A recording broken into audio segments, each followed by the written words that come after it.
안녕하세요. 2022년 우리 큐티 클래스를 또 신나게 시작해 봅니다.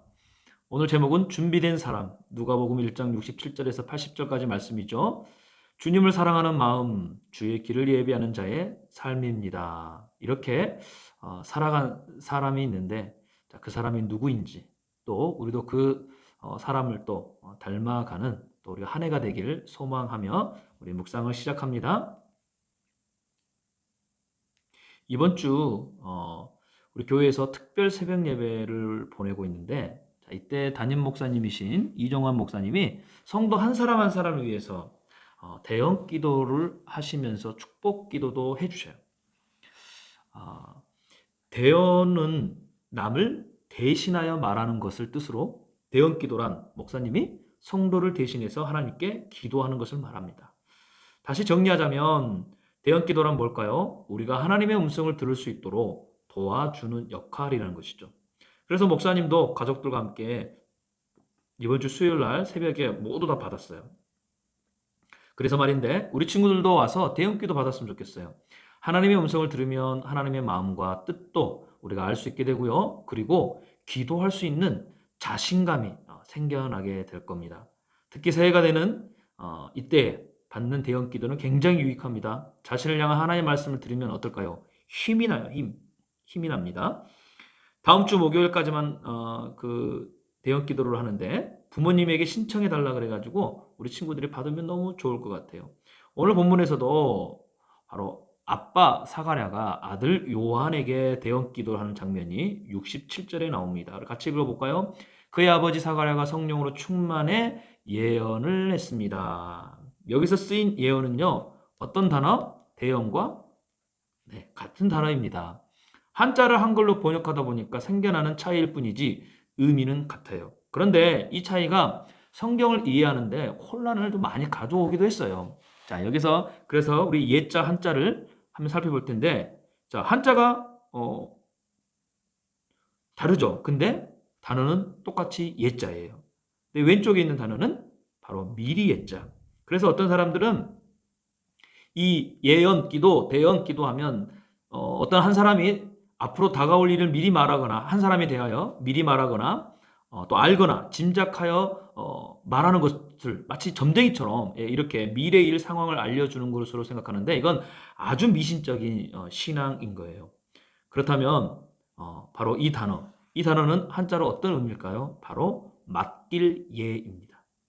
성경에서 말하는 예는 미리 예가 아니라 바로 맡길 예예요. 자, 그렇다면 사가랴, 아빠인 사가랴는 아기 요한에게 장래 일을 말하는 게 뭐예요? 하나님께서 요한에게 하신 말씀을 아버지 사가랴에게 맡기셨다는 거예요. 자, 그 내용이 76절에 나오는데 같이 한번 읽어볼까요? 너 아가야 누구? 바로 요한을 말해요. 너는 지극히 높으신 분의 예언자로 불릴 것이요. 주보다 앞서 가서 주의 길을 예비할 것이다. 이렇게 요한을 향하여 예언 기도를 하게 됩니다. 이렇게 중요한 말을 아기인 요한이 알 수 있을까요? 모르죠. 그래서 하나님이 아빠인 사가랴에게 맡기셨다는 거예요. 여기서 주의 길을 예비한다는 것은 어떤 의미냐면 예수님을 모르는 사람들에게 그 예수님을 전하는 것을 말합니다. 나중에 보면 실제로 요한은요, 이러한 삶을 살아요. 요단강에서 세례를 베푸며 사람들에게 전합니다. 우리를 구원하실 예수님이 곧 오신다. 그러니 회개하고 세례를 받으라. 죄사함을 받으라. 자, 이때 예수님의 구원 사역이 시작돼요.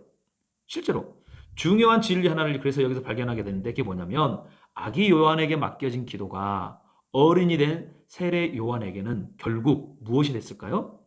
맡겨진 기도가 바로 사명이 되었다는 거예요. 요한의 사명은 처음부터 예언됐기 때문에 그냥 저절로 요한이 그렇게 주의 길을 예배하는 자로 살았을까? 아니라는 거예요. 전혀 그건 잘못된 오해예요. 이건 마치 뭐예요? 미리 예언하는 그런 잘못된 미신적인 신앙과 같은 생각이에요.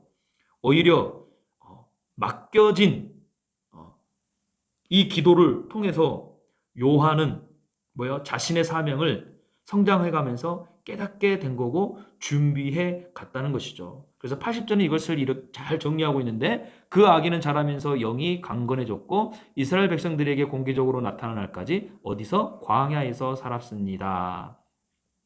영이 강해졌다는 건 뭐예요? 바로 하나님을 향한 믿음과 사랑이 자라면 자랄수록 어떻게 돼요? 더 강해졌다는 거죠. 깊어졌다는 거죠. 뜨거워졌다는 거죠. 우리 친구들에게도 그러한 축복이, 그러한 신앙의 성장이 있기를 바랍니다. 또한 광야라는 것은요. 광야에서 살았다는 것은요. 평안하고 좋은 세상을 거절하고 조금은 불편해도 어려워도 세상 속에서 믿음을 지키기 위해 노력했음을 말합니다. 세례 요한은 그렇게 자신의 사명을 깨닫고 준비했다는 거예요. 여러분 또한 마찬가지라는 걸 기억하셔야 돼요. 아기 요한이 광야에서 자라며 세례자 요한이라는 사명을 깨닫고 예수님의 복음을 전했던 것처럼 우리 친구들도 지금부터 사명을 깨닫기 위해 어떻게 해야 돼요? 깨어 믿음과 기도로 우리가 어떻게 해야 돼요? 준비해야 된다는 것입니다. 이번 주 수요일 날 새벽에 목사님 아들 겸이도 대형 기도를 받았어요. 그래서 이종환 담임 목사님이 겸아 너는 주의 근사로 용사로 쓰임 받을 거야 라는 하나님 말씀을 대언 맡기셨죠. 아직 기저귀도 못 된 겸이가 무슨 말인지 알까? 아니에요. 전혀 모르죠. 그래서 아빠인 목사님이 우리 겸이에게 맡겨진 말씀을 기억했다가 겸이가 성장하는 것을 보면서 옆에서 계속 기도해주고 격려해야 되겠죠. 왜요? 겸이가 주의 군사 용사라는 사명을 깨닫고 살아갈 수 있도록 말이죠. 우리 친구들도 지금부터 그렇게 준비되어 간다는 사실을 잊지 마세요. 그래서 2022년은 목사님은 참 우리 친구들을 기대하게 됩니다. 올 한 해가 우리 친구들이 어떠한 사명자로 준비되어 갈지 요한처럼 사실 쉽지 않을 거예요. 이런 광야에서 살아갈 수밖에 없을 거예요. 공부라는 또 성적이라는 그런 친구들과의 관계, 어쩌면 자신들의 미래에 대한 염려들, 우리에게는 광야들이 여전히 존재하고 우리가 거기서 살아갈 수밖에 없는 힘들고 외로운 시간들을 보내게 될 거예요. 하지만 여러분 두려워하지 마십시다. 이 시간들을 통해서 우리는 하나님의 무엇을요? 사명을 깨닫게 된다는 거예요. 그것을 기대하면서 우리 친구들 우리도 아기 요한처럼 그렇게 그래서 세례 요한이 되는 날 그때까지 우리가 그렇게 믿음 안에서 잘 성장되기를 축복합니다. 그런 또 새해가 될 거예요. 자, 기도하겠습니다. 세례자 요한처럼 사명자로 성장하는 2022년이 되게 하옵소서. 광야와 같은 시간 속에서도 하나님의 사명을 그래서 깨닫는 우리 모든 푸초 친구들 되게 하옵소서. 예수님의 이름으로 기도합니다. 아멘.